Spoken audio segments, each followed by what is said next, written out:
What advice do you have for first-time home buyers that are like now starting to think, okay, maybe I should start getting ready to buy a home. I already have my kids, my wife, but interest rates are so high. The prices of houses are so high.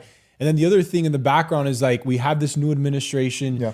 You know, they're making a lot of promises. I think DeSantis came out the other day and said that they're going to try to abolish property tax in Florida. So that's a big thing. Yeah. You're talking tens of thousands of dollars a year that, you know, new home buyers wouldn't have to pay. So like me, for example, what advice do you have for me that, you know, I'm ready to buy right now, but I'm on the ledge of like, okay, should I buy? Should I get into that $5,000 mortgage, or should I wait for this administration to bring down inflation a little bit? Like what advice do you have? Yeah, good.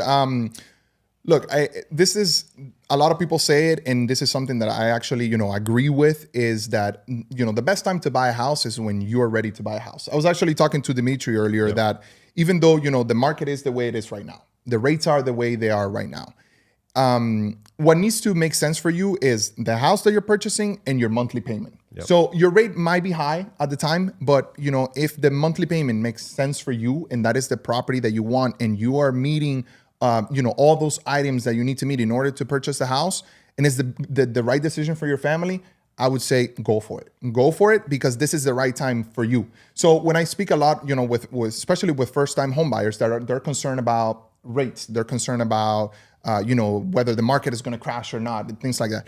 I try to tell them, you know, try to block all that noise and maybe, you know, what you hear constantly every day, and just let's run the scenario based on your particular situation. And then based on your particular situation, you can really make the decision whether, you know, it's something that you can do, whether it's the right decision for you at this time or not. Okay. Because that's really what you can control, right? Everything else, it's very difficult to control. We can kind of anticipate certain things, but I wish I could tell you, you know, at the end of the year, rates are going to be, you know, below 4, just to give you an example. But, you know, nobody really knows what's going to happen. Nobody knows what's going to happen with the economy, inflation. I think there are a lot of good things happening right now, and a lot of good things that are going to actually benefit the real estate market in this country. But it takes time. It takes time. So, you know, I handle every situation, you know, it's differently, unique. uniquely, Everything's right? Unique, yeah. And if it, you know, if it makes sense for you and your family, go for it.